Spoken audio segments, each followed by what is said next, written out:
National League Division Series gets underway today as the playoffs kick off. I'm your boy, RJ Cash. Click that like, hit subscribe. 2 to 3 pieces of content each and every day to help you become a better handicapper. Cubs, Brewers, they get us started off today. Brewers up to $1.57 at DraftKings. Come back 129 on the Cardinals. Your over-under set 7.5. Right now, 58% of tickets and 60% of the handle goes to the over. 42% of tickets and 40% of the handle to the under 7.5. That line we talked about, minus $1.57 for the Brewers. They're getting the lion's share of the money. 63% of tickets and 57% of the handle, compared to the Cubos, 37% of the handle and only 43% of bets. Some trends here to help you with your handicapping and your betting for Saturday. Cubs 5-1 straight up their last 6, but more importantly, they're 4-2 over the last 6 games against the Milwaukee Brewers. Played them very tough coming down the stretch. Now, with that being said, for the Chicago Cubs, they're just 1-4 on the road their last 5. The under is cashed in Brewers games 4 of their last 5, despite Freddie Peralta, his ERA creeping up over 6 over his last few starts. Milwaukee just 2-5 straight up their last 7. Hard to put a lot of stock into that just because of the reality they had things sewed up there in the 1 seed and definitely for the NL Central. Now, head-to-head, the total has gone over 6 of the last 9 games these two have played each other. I actually expect that to continue with Peralta. It only takes him 1 bad inning. Freddie Peralta gets the call for the Brewers. Matthew Boyd, only on 3 days rest, the southpaw for the Cubs, will get the call. So I like that over trend between these two teams that has hit 6 of the last 9 games to continue. Brewers 6-3 at home here over their last 9 overall. Again, Freddie Peralta versus Matthew Boyd. If you look at FanDuel, they got a couple good things where you can take game 1 and series doubles. So if you take Milwaukee to win game 1 and take the series plus $1.30.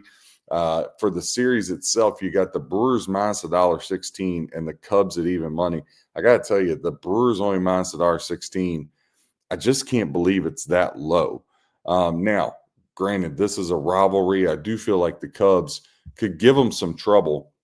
But without Cade Horton, you're really looking at Matthew Boyd, no Imanaga. Like the Cubs are they got their best 2 pitchers out. I just think Milwaukee's run continues. I don't like Milwaukee long term.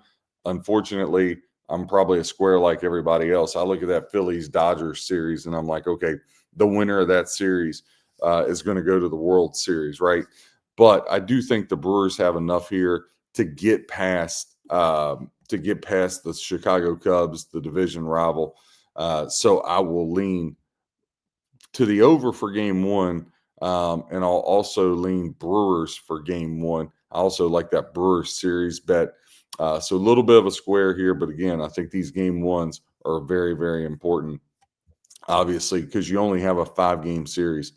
Let's get to the granddaddy of them all, the LA Dodgers at the Philadelphia Phillies. All right. So right now, Dodgers plus 101, Phillies minus $1.23 at home. Christopher Sanchez, southpaw, will get the call for the Phillies. And then you're going to have Shohei Ohtani is going to get the call for the LA Dodgers. Now, something to remember about Ohtani is there's a good chance he's only going to go 5 or 6 innings in this thing, which could end up, proven to be problematic for the Dodgers. Because if the Phillies can get to that Dodgers pin that's been absolutely horrific, Dodgers are going to be in a whole lot of trouble here against the Phillies. When you look inside the numbers here for them for this game, you got the Phillies. 13 games Phillies and Dodgers have met up. The Phillies have won 10 of the last 13 against LA. They've just absolutely blistered them. But LA's been on a heater here coming down the stretch.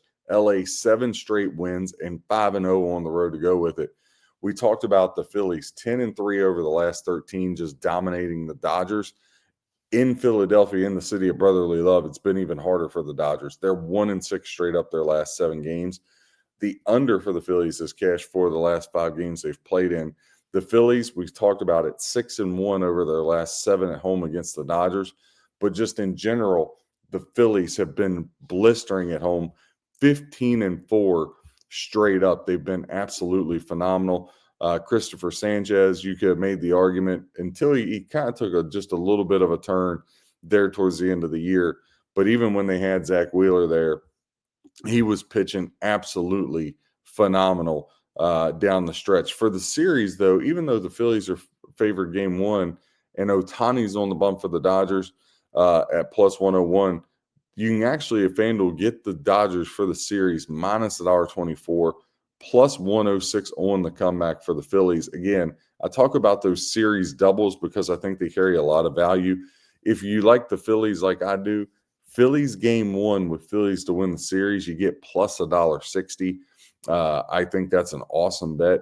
If you're a Dodgers backer, you can take the Dodgers to win game one and win the series plus 175. If you think the Dodgers are going to win the series, but you're like, I'm not sure about game one coming out of this, you can take the Phillies game one and Dodgers to win the series, gets that 340. And then the Phillies, you can take the Dodgers to win game one, but the Phillies to win the series at 6.5 to 1. I like the Phillies here. That win game one and win the series bet plus $1.60. Bet that myself. I think that's good value there for that. When, again, I look at it, the Phillies have just dominated the Dodgers. I know the Dodgers are starting to get hot. I know a lot of people are huge Dodger fans, and they're like, this is what we thought all year long. Dodgers would come around, they'd get dominant. And I get that, but I still got huge questions about the pitching staff for the Dodgers. Again, Shohei's only going to go 5, maybe 6 innings. Like, he had a 5-inning no-hitter and they pulled him, right? That bullpen for the Dodgers is god-awful, just absolutely god-awful. If they go to the pen, they're going to have a lot of problems, especially with this Phillies lineup, Turner, Schwarber, and company. Now, on the other hand, I know the Dodgers lineup really potent when you talk about Freddie Freeman and Ohtani and Mookie Betts. They can hit the ball all over the yard as well. I'm aware of that. I just really like the Philadelphia Phillies in this spot to take game one. I like the Phillies to take the series. I also like the over in that Brewers-Cubs game, and I like the Brewers. We've had an incredible MLB playoff so far. Right now for the MLB playoffs on plays we've given out and been able to be 8-2, which has been a really good mark. So going into it, also check out our AL division show. Click that like, hit subscribe. Also check out our college football and NFL content. Got some great gems in there. Last week in the NFL, 15-2 was an absolute phenomenal week. Again, click that like, hit subscribe. God bless.